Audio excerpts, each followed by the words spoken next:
네, 여러분 안녕하십니까. 김도엽입니다. 14번째 맞이하는 뉴스 매매 시간입니다. 자, 10월 달 들어서 긴 연휴 이후에 장이 조금 안정되리라고 봤던 흐름에서 좀 벗어나서 이틀 동안의 결과는 연휴 바로 다음 날이었던 어제는 큰 폭의 하락, 오늘은 장중에 좀 오르다가 또 끝판에 밀리면서 끝나서 이틀 동안 10월 달의 기대감을 좀 깨버리는 그런 장세가 나왔는데요.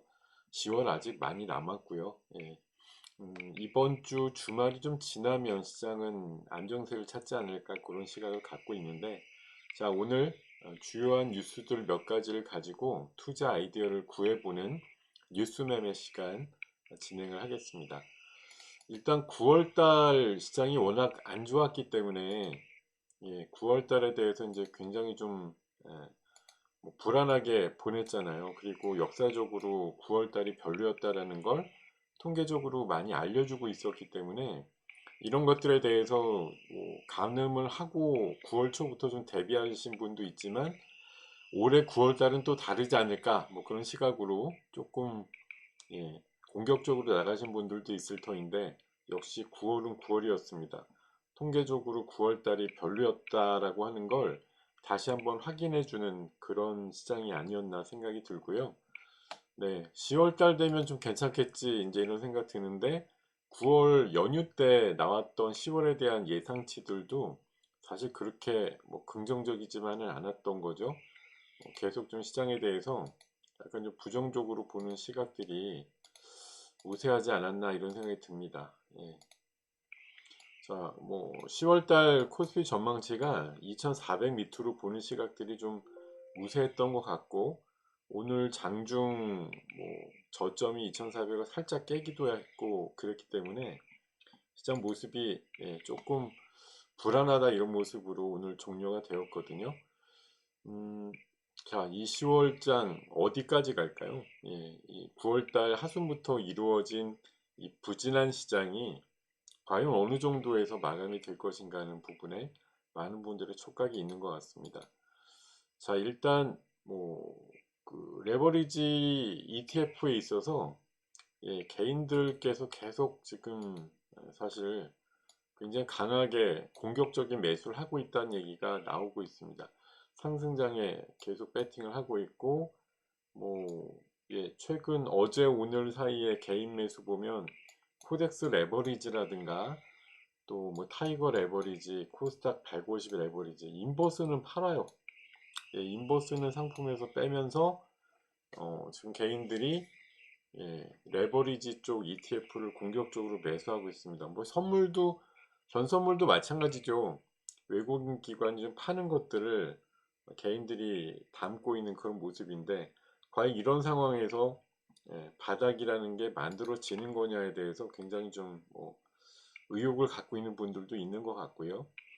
그리고 계속 말씀을 드리고 있습니다만 음, 지금 시장에서 경기 침체에 대한 논란들이 있습니다. 한때는 인플레를 잡기 위해서 경기 침체가 약간이라도 와야 된다라고 보는 시각도 있었고요.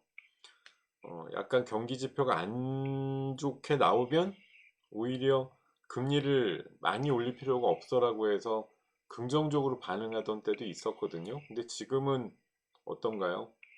경기 침체가 올 것 같다. 이건 지금 장단기 금리의 역전 현상을 얘기하는 건데 장단기 금리가 역전됐다가 다시 재역전이 된 이후에 얼마 기간 지나고 나면은 이렇게 경기 침체가 왔다라는 거거든요. 지금 그 현상이 나오려고 한다라기 때문에 사실 이게 내년 뭐 하반기가 될지 내후년 정도가 될지 아니면 뭐 빠르면 내년 초가 될지 모르지만 경기 침체라는 게 분명히 온다라고 해석하죠. 근데 얼마 전까지 경제 지표가 굉장히 좋을 때는 경기 침체가 거의 안 오든지 와도 굉장히 얕은 수준이라고 생각을 했는데 지금은 그런 것 같지도 않으면서 경기 침체는 올 것 같고 또 고유가의 고금리의 고환율이 나다 보니까 이게 자칫 경기 침체를 단기적으로 아주 강하게 만들 것 같아 가지고 그것들이 굉장히 이제 우려된다라는 것들이 또 시장에 반영되면서 주가가 약하다라고 생각이 드는 것이고요.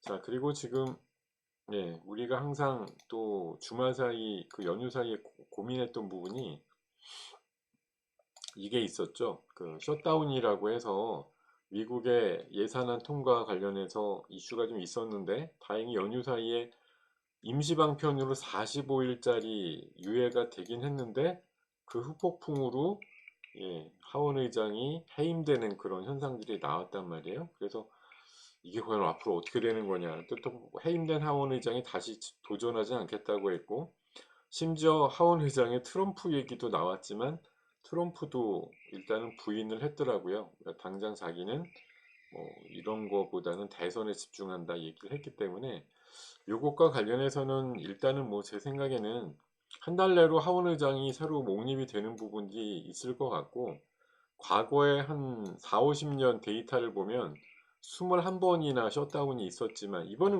사실 셧다운이 일어난 것도 아니고요. 셧다운의 평균 날수는 8일 정도고 합의된 이후에 3개월 지표를 보면 평균적으로 2.6% 정도 올랐다라고 얘기를 하고 있어서 사실 셧다운이 미국 증시에 치명적인 상처를 주거나 장기적으로 안 좋은 거야 이렇게 해석됐던 예가 거의 없다라는 거 앞으로도 기억을 하시면 좋을 것 같습니다. 자, 어쨌든 환율 관련해서 우리 시장이 오늘 오롯이 뭐 좋은 방향성을 가지진 못했습니다만 그래도 다행인 게 아까 어제만 해도 1365원 뭐 이렇게 터치됐던 환율이 뭐 1350원대 중반 정도로 이렇게 내려가는 면들이 나왔거든요. 그리고 뭐 그거에 발맞춰서 또 유가도 한 5달러 5% 정도 내려가는 상황들이 나왔고 금리도 국채 금리가 4.9까지 갔다가 4.7대로 또 내려가는 면들이 있어서 어제도 비슷한 말씀 드렸었습니다만 항상 임계점에 부딪혀 있는 유가랑 뭐 금리랑 환율 같은 것들이 지금 바로 고공권을 뚫을 것처럼 보여도 그 수준 바로 직전이거나 아니면 살짝 뚫는 것처럼 보였다가 도로 방향성을 트는 그런 경우들이 나올 거라고 전 전망을 한다라고 말씀드렸고요. 오늘 시장에서 가장 화두가 됐던 게 이제 두산 로보틱스 관련해서 도대체 어떤 내용들이 시나리오를 만들 것인가였어요. 뭐 관점으로 보면 두산 로보틱스 관련해서 이런 이제 기사들 어저께 그 조사 이제 되면은 뭐 4천억 정도의 여유 자금도 생기게 될 텐데 이걸로 다른 기업들 M&A도 하겠다. 그 삼성 현대차는 이미 뭐 깊숙하게 LG까지 로봇에 많이 진출돼 있고 두산은 이번에 이제 두산 로보틱스가 상장을 시킨 거고 한화도 이번에 연내로 그 한화 로보틱스 분할해 가지고 또 상장 이슈도 나올 것 같아서 로봇에 대한 대기업들의 관심도 이제 커지고 있는데 지금 오늘 아침에 호가 나올 때 처음 한 7만 원 정도 8시 반 무렵에 처음 호가 보일 때 요 정도 호가가 막 세게 나오고 여기 와, 이 정도면 진짜 뭐 너무 기회다. 7만 원 나오면 무조건 파셔야 된다. 타이밍은 오늘 뭐 반등 분위기였으니까 좋은 타이밍이었지만 저는 장기적으로 5, 6만 원을 넘기지는 않을 것 같다라고 생각을 한다. 6만 원 위, 뭐 7만 원까지 보여주면 정말 기회야 이렇게 생각하고 혹시 공모 받으신 분들은 꼭 해결을 해라 이렇게 말씀을 드렸더니 우리 방에 공모 받으신 분들 있었어요. 이분들이 오늘 보통 6만 원에서 6만 2천 원 정도쯤에 매도를 하셨더라고요. 예, 매도하고 나서 저희 채팅방에 인증샷을 올려주셨는데 오늘 이 정도면 충분히 잘했죠. 물론 순간적으로 초반에 6만 7천 원까지도 가긴 했지만 뭐 종가상으로 5만 원 조금 올려놓고 끝났는데 4만 원대 호가도 좀 보여줬고 4만 6천 원까지 좀 내려갔었으니까 그 시간에 보니까 또 한 1,600원 빠졌더라고요. 그래서 내일은 아마 5만 원 또 흔들거릴 것 같은 그런 생각이 드는데 어찌됐든 로봇에 관련해서 제가 그 오늘 아침이나 주 연휴 사이에도 이거 사실 계속 나왔던 기사인데 여기서 나올 거다. 코스피 상장되는데 따따블이 됐으면은 10만 4천 원이 되는 겁니다. 2만 6천 원의 공모가니까 4배가 되면은 뭐 이렇게 가능할까? 뭐 이랬는데 장 끝나고 나온 기사 나온 거 보세요. 소문난 잔치 먹을 것 없네. 26,000원짜리가 오늘 67,000원까지 고가를 찍었는데 이게 먹을 게 없던 건가요? 예.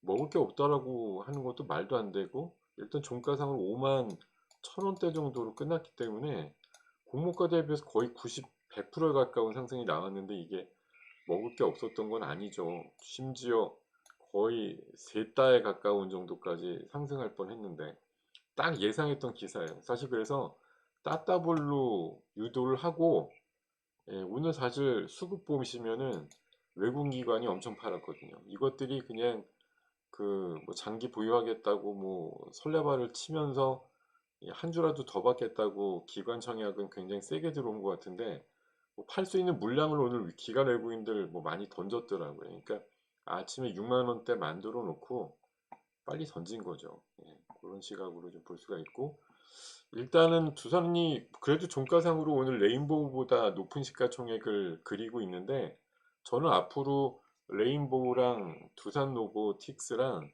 뭐 3조 원 정도 내외 시가총액을 가지고 앞서거니 뒤서거니 할 것 같아요. 뭐 지금 명목상으로는 글로벌 쪽으로는 분명히 더 두산 로보틱스가 앞서고 있다고 얘기를 합니다만, 레인보우가 삼성 밑으로 들어갔잖아요. 삼성에서 키운다라는 가정에서 보면은 앞으로 앞서거니 뒤서거니 할 것 같고, 로봇 관련해서 저는 이번에 이제 오늘 일어났던 일들이 뭐예요? 두산 로보틱스가 한번 상장되고 나니까 로봇주들이 아침에 플러스로 탁 출발했다가 다 마이너스, 뭐 10%씩 빠진 애들이 오늘 수두룩해요. 예. 이 두산 뭐 로봇의 상장과 맞춰가지고 로봇의 개념들이 그렇게 나온 겁니다. 예. 두산 로보틱스 쪽이 오늘 상장과 함께 이벤트 소멸이 되니까 그런 거에 맞춰가지고 로봇주들이 대거 하차하는 그런 일들이 나온 거거든요. 기대감을 지난번에 약 3주 전에 기관 청약 들어갈 때, 오 대단해, 공모가가 상단이야, 그럴 때 한번 튀었죠. 그리고 일반 청약 들어와서 뭐 증거금이 35조가 몰렸네 뭐네 그러면서 이제 한번 튀었고, 이번에 상장과 동시에 한번 튀었는데, 일단은 단기적으로는 로봇주들은 마무리가 됐어요. 그렇다고 로봇주가 완전히 끝나서 올 연초 이전의 가격으로 돌아갈 거냐? 그렇지는 않을 겁니다. 조금 기간 조정과 폭 조정이 나오고 나서 로봇은 다시 부상될 가능성이 높은 테마다라고 보시면 되겠고요. 자, 피난처라고 할까요? 지금 시장이 워낙 어려운데 그 와중에 인플레를 좀 자극하는 이슈일 수도 있습니다만, 이런 식으로 뭐 우유값도 오른다, 맥주값도 오른다, 지하철 요금도 아마 내일부터인가 모레부터 오르는 걸로 돼 있죠. 150원. 이게 올라요, 물가가. 이게 지금 우리가 뭐 금리를 올려가지고 인플레를 잡는 것하고는 별개로 생활 물가는 지금 계속 올라갑니다.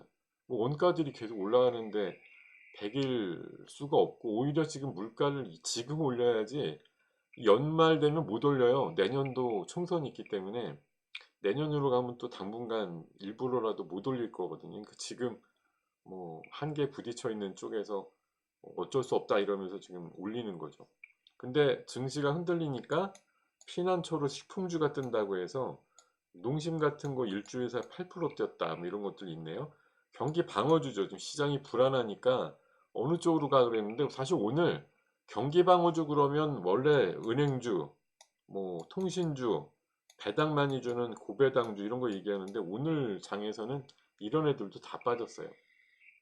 예, 은행주, 통신주가 안 빠진 게 아닙니다. 오늘 시장이 플러스였다가 마이너스 나는데 오히려 주도적인 역할을 했던 게 은행주, 통신주라, 지금 시장이 내린다고 그래서 이쪽이 피난항이다라고 해서 가서 그래도 여기 가서 좀 은신을 해야겠다 이렇게 생각하시는 것도 다소 무리가 있고요. 그나마 이 피해 가격이 올라가니까, 예, 이 인플레 쪽에 좀 지장이 있겠지만 우유 가격 올라가고 맥주 가격 올라가면 얘네들이 올라가죠. 남양유업 올라가는 거고, 지금 그동안 별로였던 하이트진로 이런 거 올라가는 거죠.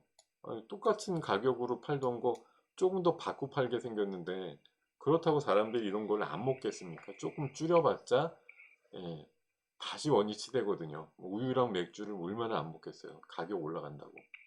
계속 먹는 거죠.